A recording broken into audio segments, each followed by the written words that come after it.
All right, Jeff. So whenever you're ready to go, I heard you got a chance to practice this with Al. So go for it. Yeah, I did. Okay, well, hey, everybody, welcome back here. So we went over the first set of slides. The first principle that piece today we're going to talk about today is filling the emotional tank. Who here has an idea of what that actually means from the start? I would think it would be something about the kids' well-being, their emotional well-being. Emotional well-being. Okay, I like that. Anybody else? I don't know if Jeff can speak. Good right there, Al. Way to step up. I don't know where your audio went there, Al. It's okay, Al. I heard what you said. I think you said something about having fun, make sure kids are maybe motivated. I think he did. I think he did. Absolutely. I appreciate that, Al. Actually, you're both correct. Okay, you're both correct in a lot of ways, and that's what we're going to focus on today. Because in reality, I like to ask people, as a coach, what business are you in? Sports business. Okay, sports business. Al? The nodding head business. He's in the development of character business. Development of character business, right. I like to say we're all in the relationship business. Okay? And that's what we really remember, we worked on connectivity and emotional tank, and that's what we worked on the last sort of slides. We mentioned that, being connected, having kids improving, and integrity. So today, the connectivity, the relationship has to happen through the connectivity, okay? And that's what we're going to work on with filling the emotional tank in a player. So could I have a volunteer, have someone read this slide from Maya Angelou? Sure. It says, I've learned that people will forget what you said, people forget what you did, but people will never forget how you made them feel. Exactly. How you made them feel. Do me a favor, for about 30 seconds, I want you to think about a coach that you think embodied this type of quote. Okay, embodied this type of, made you feel. How did this person make you, how did this coach make you feel? Anybody would like to share with the group on a coach that they had in their life, possibly that made him embody this quote that Maya was talking about? I will. I had a coach in 7th grade basketball, and it was the first time I ever played basketball, and I was really nervous because all the other girls knew how to play. But I was tall, and everyone said, hey, you should play basketball, so I jumped in. And I had a coach that just really made me feel like I was valuable. Even though when I messed up, she just encouraged us a lot. She really laughed. I remember a lot of laughing. I don't remember a lot of individual things, but I remember a lot of laughter, a lot of fun, and it wasn't like anybody was better than anyone else. Right. There you go. And that's a great feeling to have. I mean, wouldn't you all agree? I mean, think about it. Wouldn't you want your whole team feeling that way during the season, before the season, after the season? Okay. And we're gonna get more into that as we move forward here. Okay. I'd like to talk about here the E-Tank. Now, has everybody seen this? Has everybody seen this somewhere in their lives? Where have you seen this? Yes. My car. As it was running on empty. There's Al. We heard you, Al. Right. And how did you feel when you saw you're running on empty? How did it make you feel? Well, I have a new car that tells me exactly how many miles I have to go before I run out completely. So when the light went on, I saw I had 13 more miles to go. So I felt okay. You felt okay. But let's say like you're 20 miles away from a gas station. Okay. My point is that when you're here, yeah, you need to fill up, but also you feel possibly a little bit of anxiety. Have you ever coached a player or a team when their emotional tanks were probably low? And how do you think that team or that player conducted themselves when you thought their emotional tank was low? Just basically looking at this picture, like your gas tank in your car, you're low. Not engaged. Not engaged. Good, I like that. I think they kind of mean to each other. Like I find when the kids are really picking on each other, that's usually when their emotional tanks are low. Right. Okay, so picking on each other, not engaged. All right. Let's go through some of the some of the things here. How many people would say people with a low emotional tank, okay, are pretty pessimistic? Okay. They probably give up more easily. And the most important thing is kids that don't have an empty tank, are they coachable? Okay. Think about that. Are they coachable? As a coach, you want to be able to connect with your kids and have them execute what you're giving them, right? On and off the court. Okay, those type of things. But when their tanks are empty, they're not engaged, they're not paying attention, they feel down. Okay, so it's a responsibility of a coach, to A, recognize where kids' tanks are at, and 2, to adjust according to the level of where their tanks are at. Not an easy task for a coach. Okay? Now, on the other side, athletes with a full tank, what are some of the behaviors that you think you would see or notice with a team or an individual with a full tank of gas? They try harder. They try harder? Yeah. Okay. What else? I think they don't give up. You know, they're able to mess up and make mistakes and still play on. Right? They still play on, going through the mistake, a little maybe more motivated. They feel a little bit better about themselves. When they do make a mistake, if their tank is full, they make a mistake. You know, it's going to it's going to drain their tank a little bit, but they're still up here in this area, and that's where we want them. Okay. So and really what that comes down to is productivity. You can go places on a full tank. Can you go anywhere on an empty tank? Nope. No. Okay. Just like your car. So with that being said, some of you said here, we're optimistic. We're dealing better with adversity. How many people here have adversity during their games that they coach? Yeah, everybody, right? And you want your kids, how do you want them to react during that particular moment? Okay. Adversity. It's easy to do well when we're up by 20, when we're up by 6 or 7 runs or 4 or 5 goals. But a lot of times we're not. So kids with a higher emotional tank that are filled up are better with adversity. And lastly, the most important thing for me, at least as a coach, is being able to connect with them, is they've got to be coachable. You could have the best offense in the world, but if the kids are not able to execute and they're not listening to what you're saying, they're not buying in, how good is that offense? Okay? So it's very important that we focus on empty and full tanks for your athletes.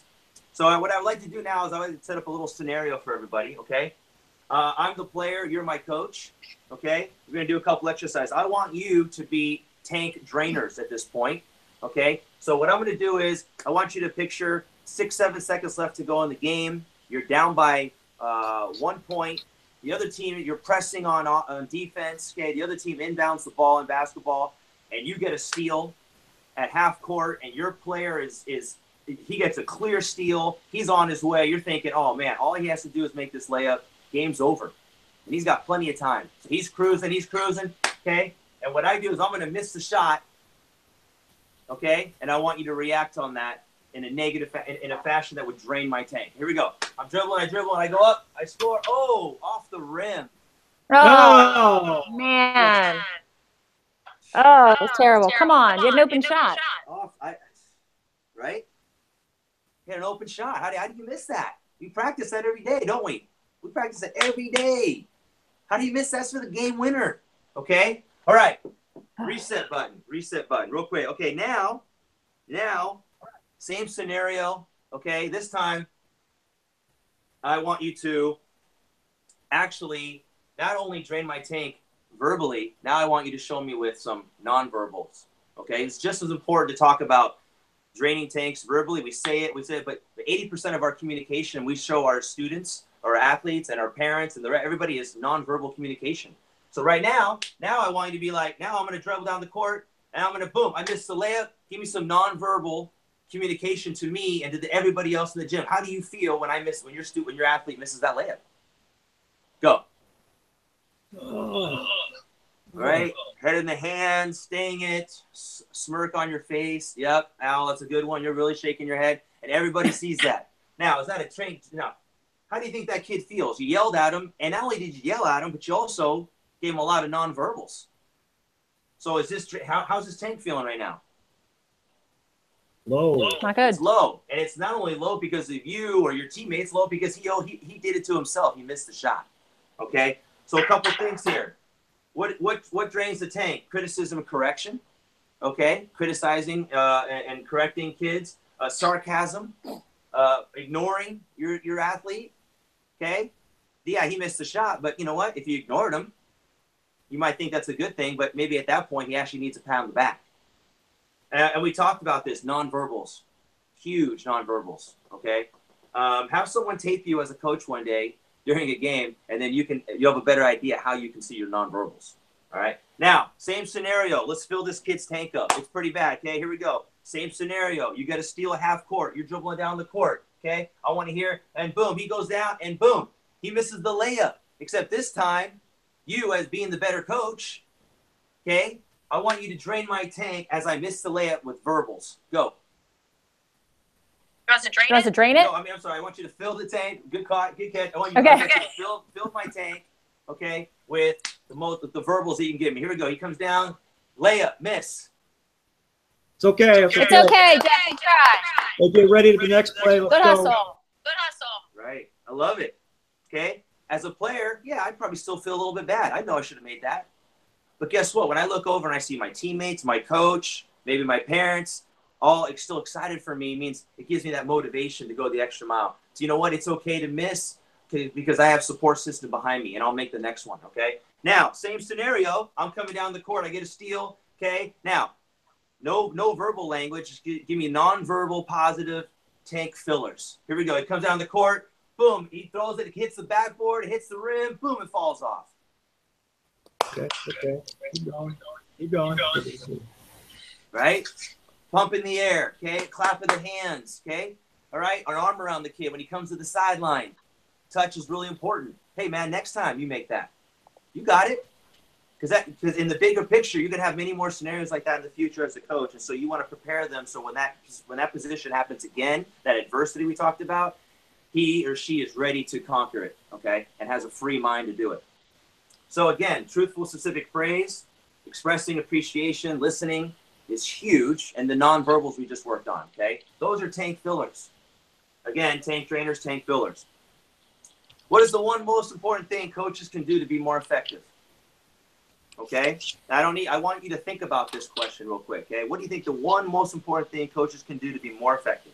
Okay, and really think about that for a second.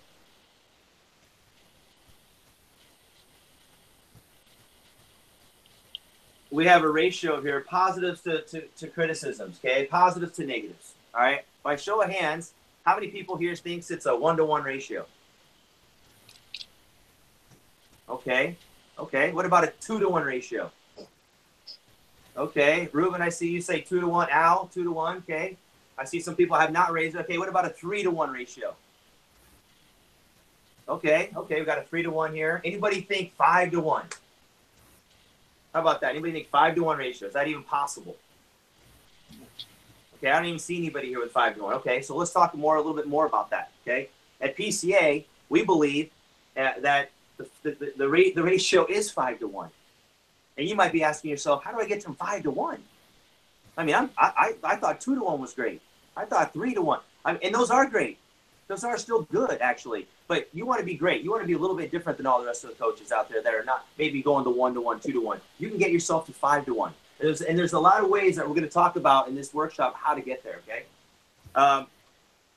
One of the ways right here, there's a toolkit called the Magic Ratio on page 32, okay? And it was, would anybody like to read the first paragraph on page 32 of their book? I'll read it. Open up your magic book right here, okay? I got it. Okay. I'm all over it. Give me that first paragraph. Research shows that the optimal ratio of tank fillers to criticisms is 5-to-1. University of Washington professor John Gottman calls this the magic ratio. I love that name because things happen as you get close to 5-to-1. Right. And you don't just and Gottman had a University of Washington. He did a great job there. He did it with athletes, with kids. He also did it really mainly with relationships with married couples. And couples that tended to have a 5-to-1 ratio in their marriage tended to be a little happier, a little more cohesive with each other. And couples that did not have that ratio, well, it was, you can imagine maybe where that was going, okay? So, again, better athletes, better people, all right? Hopefully, you're not just making your athletes better, you're making yourself better as a coach, on and off the court. And I think and the more you practice that, the more it becomes a little bit more ingrained in your behavior system, okay? So, very important things, at least for me, that I thought was important. Okay, so, with that, what is the most important thing? We're going to come back to this question. What are the most important things coaches can do to be more effective? Anybody want to give a swipe at this? Be more positive. Be more positive, right? Okay, what else? How positive? 5 times as much. There you go. Now you up your positive and negative ratio. That's it. You find what is going right rather than what is going wrong.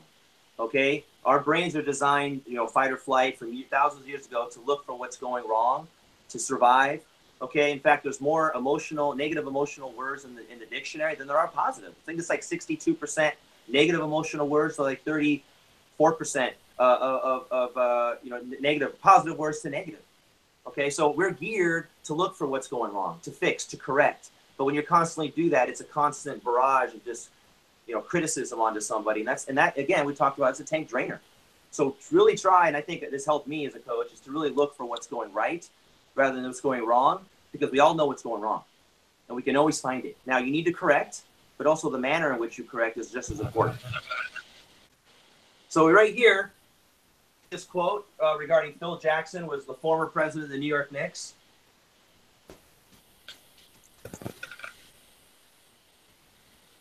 Kelly's reading. Oh, she's reading it, but she's not. She's on mute. I don't know. I was reading it beautifully while you guys were on mute. Okay. So, nice job, Kelly. You did a great job right there. Way to read it.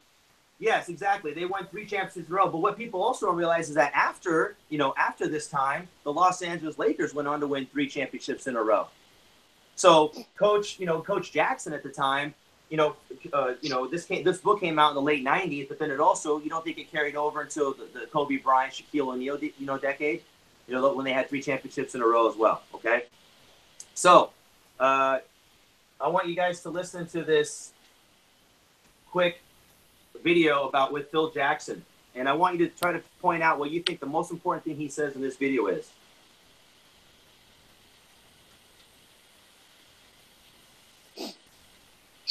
Well, it should have played. But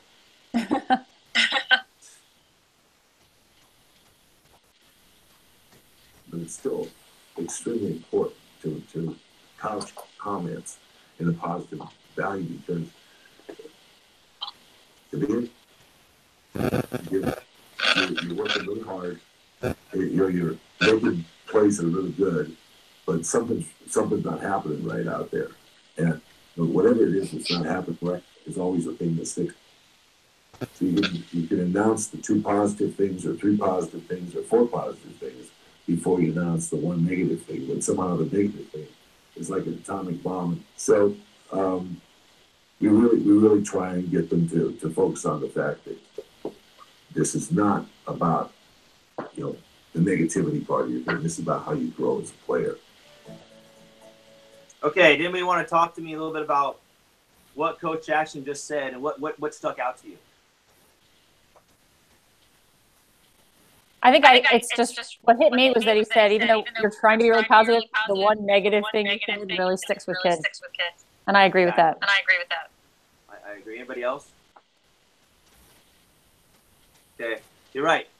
Again, our brains are wired to hold on to negativity from short-term memory to long-term memory immediately, whereas positive emotions, and they say the studies have said that about 12 to 13 seconds for it to be ingrained into the long-term memory. Okay, so it is like atomic bomb.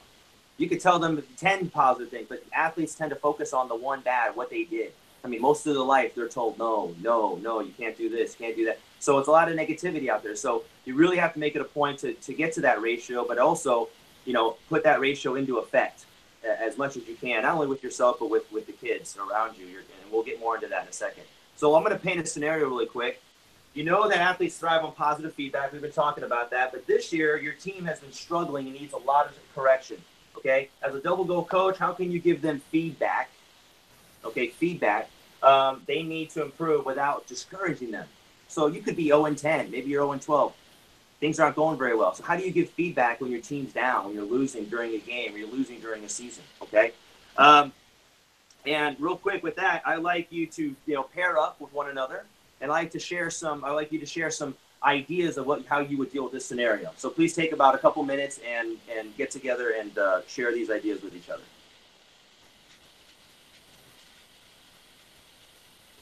Okay, time's up. Anybody would like to share what they discussed and how to encourage a team that's not doing well, or a player possibly? What kind of feedback do you give them? Sure, give them some feedback, but be really nice about it. Okay, feedback would be nice. That's good, Al. to start. Okay? You don't want to be mean. I think just focus them on some of the little accomplishments and small wins along the way. And as you do that, deliver them some ways they can improve. Exactly right. Little small wins along the way. I like that. Okay, little small wins. I like that. It's a good statement. Anybody else? Well, I like what you said about making sure that we notice the things that and not just the things that are going wrong. Right. There you go. Right. That'll help. Pick our battles. You know, there may be 10 things going on. Just pick the one that you want to emphasize to try to do better. Perfect. Right. Exactly. You know, and sometimes that's, and people, what are you doing that for? Well, it's because we're trying to focus on the positive, because we know in the end that's going to work out better for the athlete and for the team. So we have a toolkit in our books here. It's called the E-Tank Toolkit. Okay. It's on page 40 and 41. And I just want to make sure, I want to talk to you a little bit about these effective receivable feedback here for the toolkit. So not only do we tell you what to do, but we tell you kind of almost how to do it. But again, it comes down to you practicing it, okay, and implementing that in your practices and with your kids. Otherwise, it just goes out the window, okay? So really, we talk about avoiding non-teachable moments. You know, it's not always necessary to criticize an athlete at that moment in time. It might not be the best time to do it, okay? Timing is everything, as they say, right? Criticizing in private, okay? Rather than doing it as a group, maybe you pull him over or her over at the side and you explain what's going on, okay? Asking permission. Ask your permission to your athlete. Say, hey, listen, do you mind if I kind of tell you what's going on? Or for you parents, do you mind if I, you know, say what I saw, what you did in the game, what, good or bad? And let them, sometimes they'll be ready to hear it. Sometimes they won't. And you have to respect that from them. If-then statements. If you bend your knees, then you'll have more arc on your shot.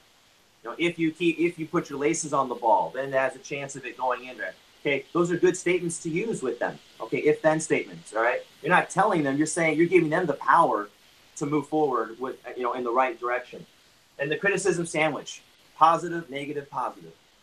Okay, we all love that. Give them something to work. Give them something to work on, but bookend what you want them to work on with something on the front end and the back end that they have some meat to it. So not always focus on that big atomic bomb. Okay, that makes things a little easier. Okay, so for this last slide, I'd like to talk to you about how you can reach that ratio. Not just you, but also use the kids around you, the parents around you, everybody around you can be an assistant positive coach, if you think about it. Okay, so I'd like you to pair up with a couple of your fellow coaches, and I like each coach to talk about each coach to read a little bit about the buddy system, the positive charting, and the winner circle. And then I'd like you to talk about what you learned reading those scenarios, and then we'll come back together and we'll see what scenario you learned from everybody. Okay? Can we do that? Okay. So everybody got together with their buddies. Could someone talk to me a little bit about the buddy system, which is on page 35? When you read a little bit about the buddy system, what is that something that could help you do? I think it just helps bring the teams together and connect them. Maybe help a better skilled athlete pair with an athlete that's not as good, and make them feel really valuable, and just help to the other players on the team. Right. And to give that positive reinforcement, maybe during a drill, maybe during the drill, that, you not only do you worry about how many shots they made, but you worry about how many E-tank fillers they made. How many times they said something positive. You focus on that, then the shot going in. We all know we want the shot to go in, okay? But we got to encourage a shot even when it's a miss. Anybody else talk about positive charting or the winner circle with their group? We did positive charting. We talked about it. It's a great way to drive the positive conversation by looking for things that are positive. Looking for things that are positive, right? And then actually keeping track of those things, right? Yeah. We tend to keep track of negative things like turnovers and fouls, which is important. But then we talk about those negative things at halftime for adjustments. So let's talk about what's going right, and let's continue doing that, because if we continue doing the right things, what's probably going to happen? Play better? The players are going to get better. Probably play better, and the team would be better. Okay, so just some things to think about. All right. Okay, so nice job on the. I don't know if anybody has any further questions on the E-Tank toolkit. I know it's a little bit quick, but I think the biggest thing you can get out of this is remember the magic ratio 5-to-1, and then also diving into this book. And probably before each practice, I like you to decide on one of the ways that you could give feedback to a kid. You know, and only do one at a practice and focus on that one. And then the next practice, you focus on another method. That way, you're opening your own toolkit on how to give feedback to many different scenarios and kids out there.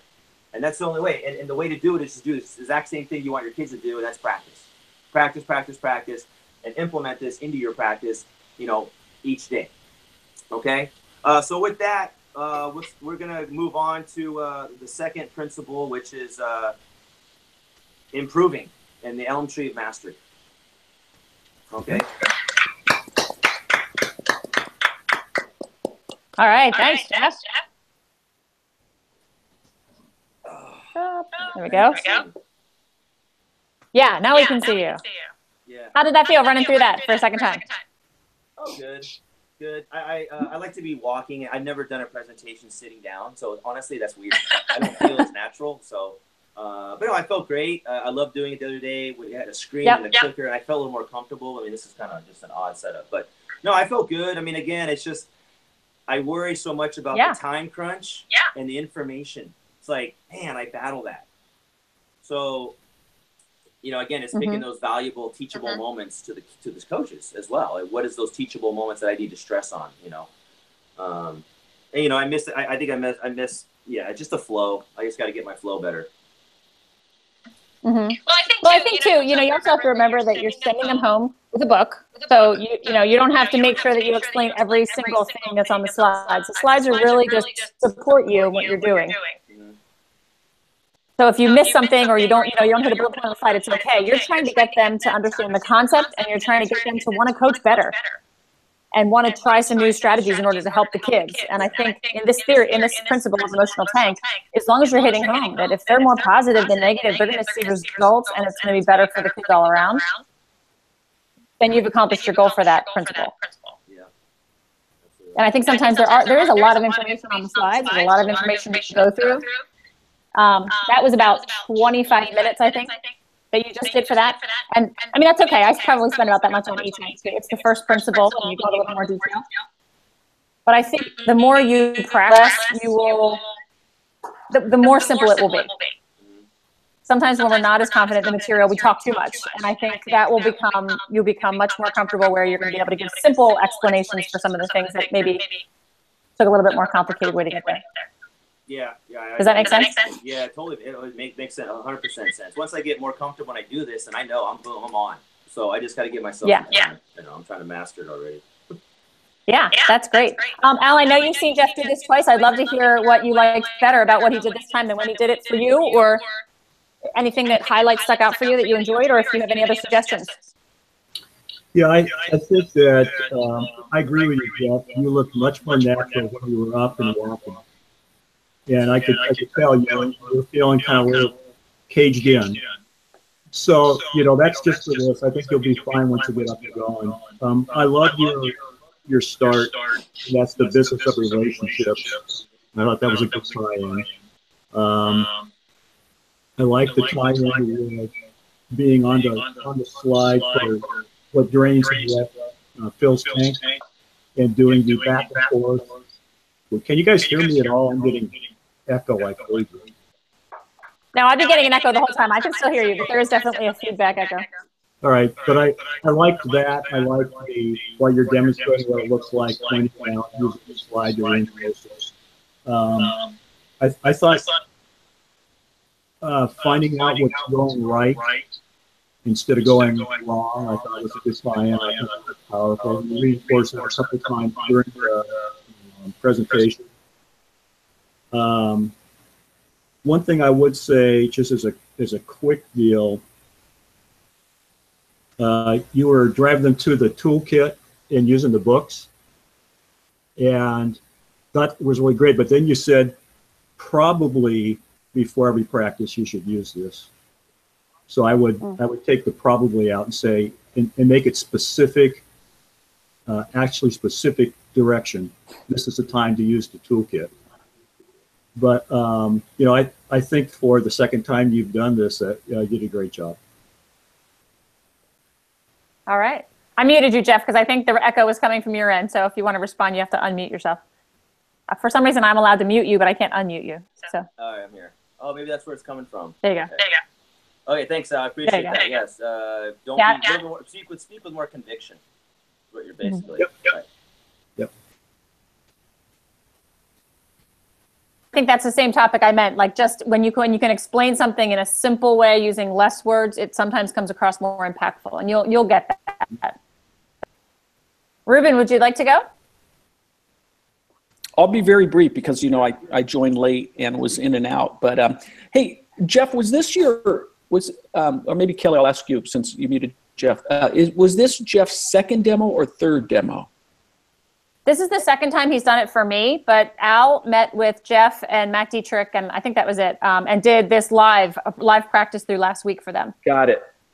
Okay. So I was going back to my notes because I know I was on a demo with Jeff when he did I think it was the opening of the workshop. This is the first time for E-Tank. Right. Well, you know, the only thing I have to say is I thought that this was stronger than the last time, Jeff. I agree. Maybe it's not as comfortable as you know it's going to get, but even with you, for me, even you sitting this time compared to last time when you were standing, I thought you looked more confident, more comfortable. I thought the flow was stronger. I thought that you were more concise with your explanations, and so that's the only thing I have to say really is that I just think it was stronger this time. Yeah. No, thank you. No, and I appreciate that, and I think with time, you know, just like anything, things become a little more comfortable, and I feel more confident already. Yeah. So I can only imagine like a month from now, 3 months from now. I mean, yeah, it's going to be awesome. Yeah. So, you know, it's just those growing pains you get through. We all go through. So, yeah, I'm cool. That's fine. Hopefully. I've asked lots of trainers how many workshops it took them to get comfortable. And the average number that of my, you know, empirical study was about 10 workshops. Oh. That's when you really feel like confident. I know what's coming next. I'm comfortable with the activities that I'm going to do. So, did you just groan, Al? Was that a groan? Yeah. Hey, Kelly, one last thing, because I do have to jump off here. Yes. The other thing I'd say is that this time I got a more, I don't know, just a clearer vision of the trainer that Jeff is capable of becoming. You know, I left this session just with a clear picture, more confident about, Jeff's on his way to being a really good trainer. So I do have to jump off. Thank you, Jeff. Thank you, Kelly. Al, it's always awesome. You always just really appreciate you joining, and I'll let you guys take it from here. Okay. Yep. Thanks, Ruben. All right. Thanks, Ruben.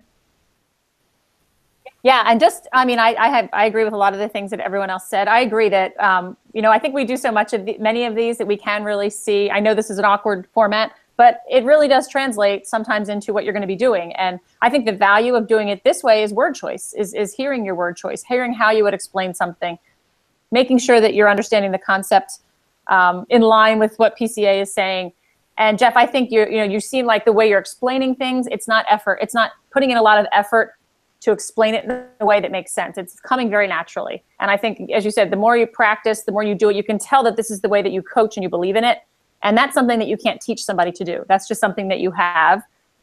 And I think that's great. I call that like a strong presence and passion is something that you definitely have there. And that's excellent. When I get picky about word choices or the way you explain things, that's just to help improve and make things easier on you. So just a couple of notes that I had when you were talking about the magic ratio. You brought up that this is the magic ratio, and then you said, okay, what do you think the ratio is? That was the first question that you asked. And I just think for groups of coaches that are in the room, they're not going to know what you're talking about. You explained later, you said, you know, when you opened up your book and you talked about why it was called the magic ratio. But I think it's really important when you're explaining this idea of a ratio of what?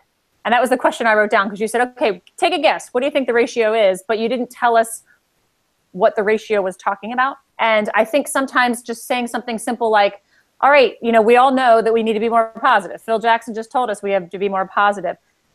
How much is too much? What is the proper ratio of positives to criticisms so that the kids can keep a full emotional tank and perform better? So just something simple like that so they know what we're talking about, because most people would say, well, how about 10 to 1? How about 20 to 1? How about 10 to 0? I mean, if I want to really up the ratio, wouldn't it make more sense just to be all positive? And I throw out that myth too. And I say, there is a reason that this ratio, whatever, even if you had us guess, I think that was a good idea. The ratio of, 2 to 1, studies have shown that's not enough. 10 to 1, that's too much. That's when you start losing credibility. This magical number that when you hit that ratio, you still remain credible with the kids. You also are keeping their tanks full, which is translating to them being more coachable, more resilient, giving more effort, whatever you want to say. But I think that's just a little bit clearer explanation of that would be a little bit more helpful.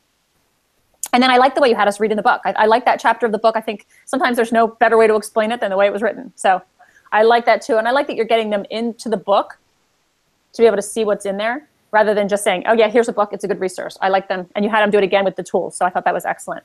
I'm a huge fan of fun facts, I call them. Little facts that you throw in that are not part of PCA and are not part of the workshop. When you said, 63% or 62% of the dictionary has negative emotional words and 34%, even if it's not the exact percentages, I think that's interesting to put that in there. Just adding that, the Phil Jackson quote, yeah, the Bulls won 3 championships in a row. Yeah, but you know what? Then he went on to get 3 championships in a row with the Lakers. Like, that's extending the knowledge of what's going on. And I think those little nuggets are really interesting.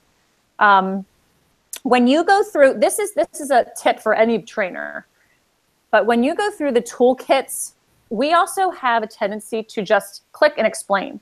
And what I think is a lot more effective is if you can put the tools up and then ask the coaches, well, here are some tools that can fill emotional tanks. Take a look at that list for a minute. All right, now what I want you to do is think about, what do we mean here? Ask rather than tell. So instead of saying asking permission means this, listening means this, appreciate, ask them to explain to you. What do you think we mean by, how could you ask permission of an athlete? What kind of thing could you do? What's funny is that today this is what I meant to say, and I didn't say it obviously, is okay, when you saw when the feedback slide came up, I wanted to say, okay, open up your book to page in fact it's right, open up your book to page 40. I want you to get in groups of 5, and I want you each person to read one of the 5 ways to give feedback. Right? I want you to just to read it, and then I want you to explain it. And then after you're done, and when the group's done, it takes 30 seconds to read that. Then I want each member in that order to talk about what they learned. So they're teaching the principle. They read it. Now they're also teaching it, which is another way to learn. Yep. Right? Exactly. Yep, exactly. And another great way to do that too, because that could take a long time. Which is fine. Time is fine. But another way to do it is to say, okay, you've got your book here. I want you to take a look at these 5 people in a group. I love it. I want you to practice it. Everybody take a different one, and I want you to give an example to your group of how to use it. So that way they're not explaining it and then giving an example. Okay, so read it. You're saying, okay, so get in the group. I like each one to pick one of the 5 on giving feedback, and then I want you to demonstrate it. And then you just demonstrate it. Okay, yeah, there you go. Okay, same, right there you go. Because that I think that gets. It could just save some time. Yeah, that's better. Okay. And there's a lot of trainers that have done examples of, okay, I want you to get with somebody that doesn't coach the same sport that you do, and I want you to give them a skill to practice. So whether it's shooting a foul shot, as coach them on how to shoot a foul shot. The person acts out shooting a foul shot, and you give them a criticism sandwich. So you might say, wow, I really, you held that ball in position great. I love the arm extension. You didn't really follow through with the shot, but I like the way you dribbled before or squared up your shoulders. Something like that. So that's where, you can actually put these into practice. I like to have coaches practice an if-then statement, because every coach says, hey, I need you to go wide. I need you to do this. I hear coaches all the time, and I do it myself. I need you to get back. I need you. But the kids don't understand why. If you can actually explain it in terms of an if-then statement, hey, if you get out wide on the wing, you're going to spread out the defense. You're going to be much more open for a pass. that is where a kid's going to have buy-in. They're going to go, oh, now I get it, rather than going, I need you to stay out on the wing. What have I told you? And that's what, as coaches, we get frustrated, and we do, rather than just explain to them why. Why do I need you to rush back on defense? Why do I need you to stay low? Why do I need you to keep switching hands? It's hard.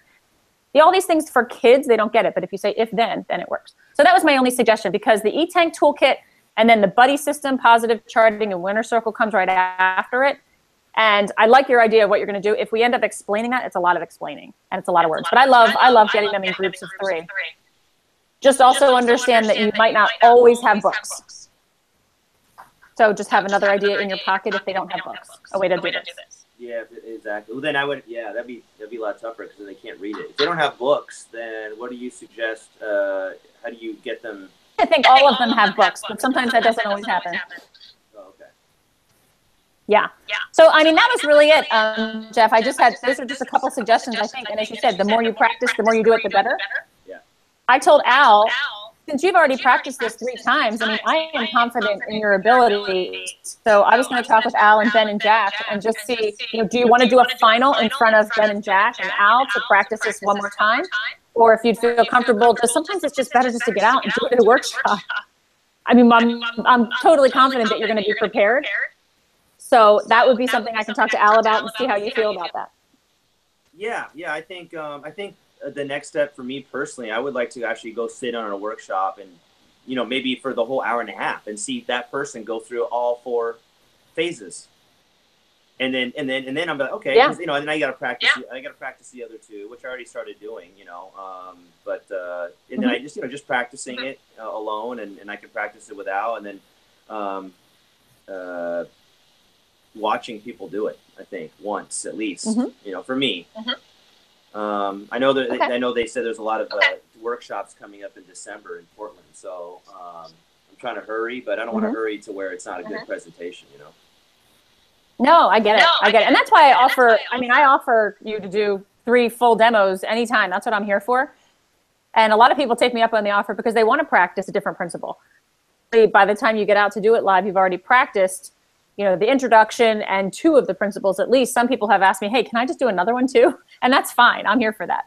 But I also don't want to hold you back if you're feeling like this is a weird format. This isn't really me being who I am here. And do it in front of people. So that was just the offer I was offering. Yeah, I mean, like I said, I think I like to watch it, and I want to do it. I'm going to get better by, practicing, of course, but I'm going to get better. I feel more comfortable when I'm actually. It's weird. It's probably more uncomfortable in this scenario for me than it is with people. Isn't that weird? No, that's not weird. That's normal. Okay, yeah. So a lot of people say that. Yeah, I'd just rather be up there going, hey, everybody, let's go. The key for me is I have an hour and a half, and I got to get all this information in an hour and a half, and that's tough. And you want to make it also knowledgeable and worthwhile. So I think that's the balance. But yeah. Well, there actually are 2 coming up. There's a parent talk coming up in Portland, but there's also 2 coach workshops coming up on December 2nd and 3rd. The one on December 2nd is different than this one. It's positive motivation, but the one on December 3rd is the Double Goal Coach 1 for winning in life lessons.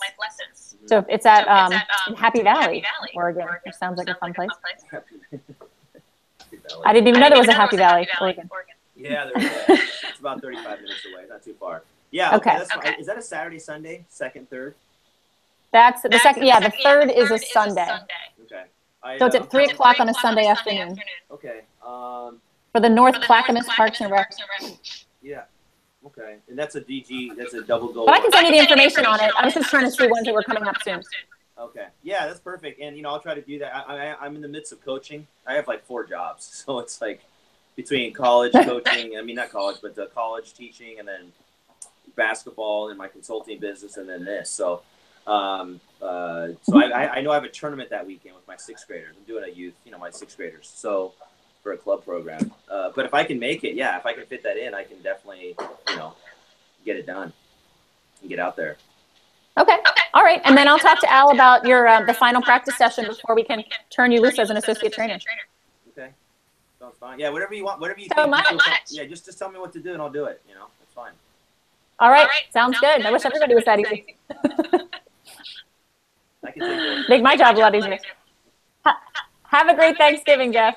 Yeah, you have a good Thanksgiving too. Have a good rest of the week, and yeah, let's be in touch, and then.